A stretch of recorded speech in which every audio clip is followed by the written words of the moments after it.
Hello there, ladies and gentlemen, and welcome once again to another episode of The Cider Drinker. Now, on today's episode, I'm going back to the supermarket bought ciders once again, but this time I'm doing an own branded cider, and it's one from Morrisons. In fact, it's only the second one that Morrisons have done so far, the last one being their low alcohol one I tried.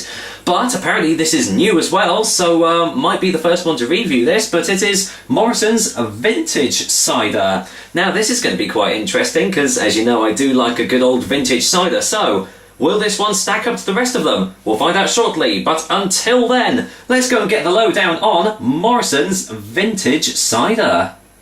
Morrisons Vintage Cider comes in 500ml bottles, which at the moment is the only way that you can get it as well.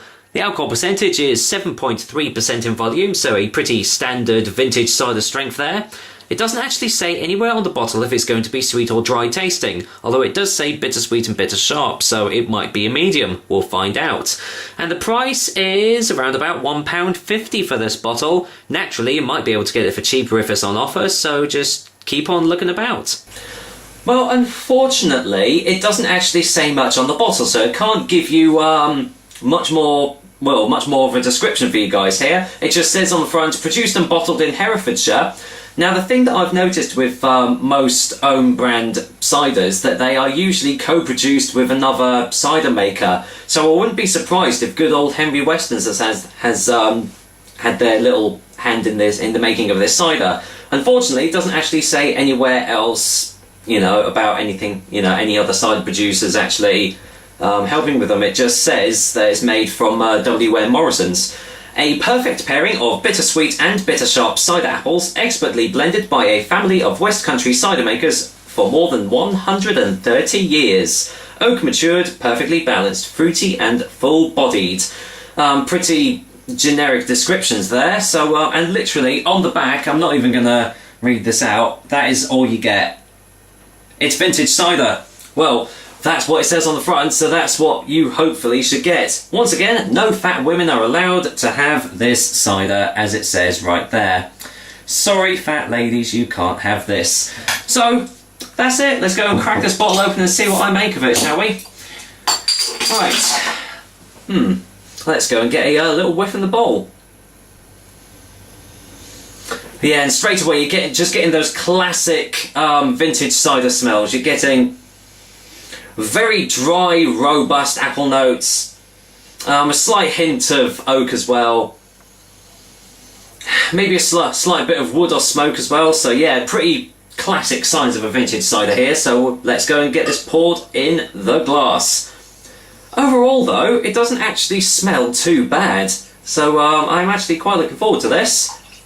As I've said already, I do love a good old vintage cider, so there we go. Let's whack this all in, because I doubt there's going to be any natural sediment in this one.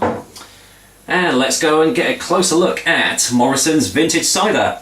Surprisingly light. Yeah, I wasn't expecting that. A very surprisingly light coloured cider, almost straw coloured, if you can see there. Pretty generic carbonation there. Nice old hefty bubbles, but nothing out of the ordinary.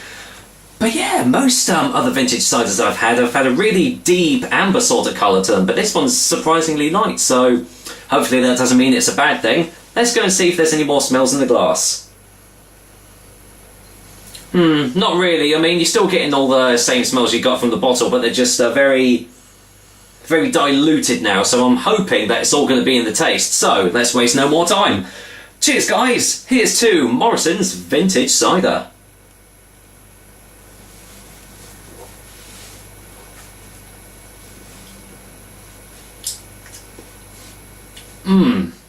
Oh, that's quite nice. I said that, and then the aftertaste is a bit meh. Let's just get a second opinion.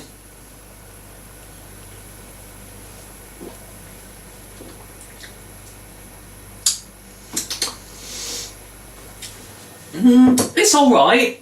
It's alright. It's definitely not the best tasting vintage cider that I've had, but it's not bad. you are instantly hit with massive amounts of those oak notes and oak tastes that you got on the nose. Obviously from where it's been matured in those oak vats. But after that, everything just becomes very watered down and a bit wishy-washy. It's almost as though it's going down your throat. It's just kind of, the flavours are just kind of going, I don't really want to be in this party anymore, and they're just kind of jumping ship. Which is a bit of a shame because it had a lot of promise in the initial taste, and then it just really didn't live up to it. Let's just get another one.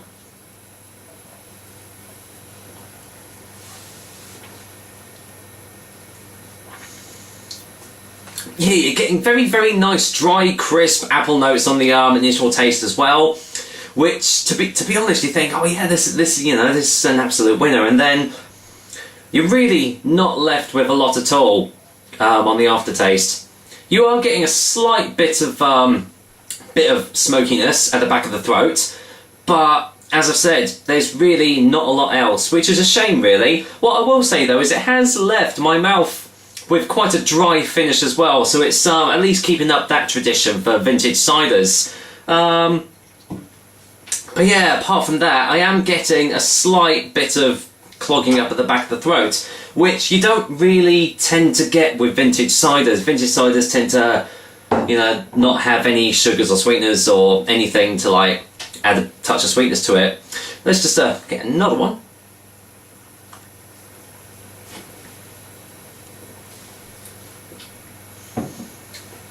Its description is kind of half right. I am getting a sort of a bitter-sweet taste as well on the initial taste, but not really any bitter sharp notes that I can tell anyway, especially after having 3 or 4 gulps out of it. So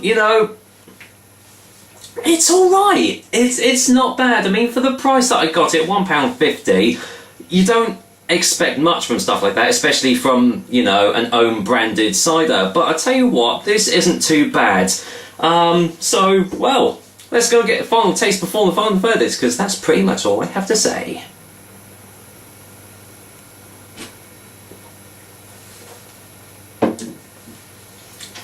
Do you know what? I'll tell you who this cider would be perfect for.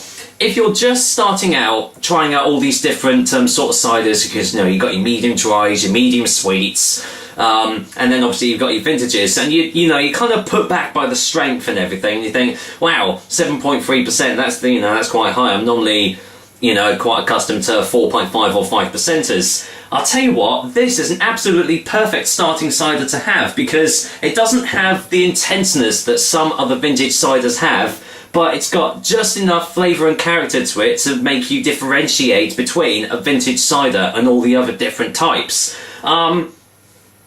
If you're a veteran cider drinker, or someone that's been drinking ciders for a long time, and you really love your vintage ciders, this one probably won't be up there with the best, but as I said, for people just starting out drinking ciders, I think this would be absolutely perfect.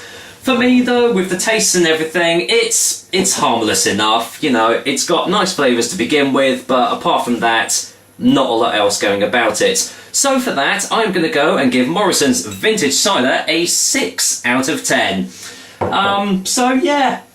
For the price as well, it's pretty damn good for what it does, but if you're expecting anything absolutely spectacular, it's probably good to look elsewhere. So, that was another episode of The Cider Drinker for you guys. I hope you liked it, and as usual, I will be back with another delicious and tasty cider soon. But until then, you know what, I am definitely going to go and finish this glass of Morrisons Vintage Cider off, so take care guys, until next time.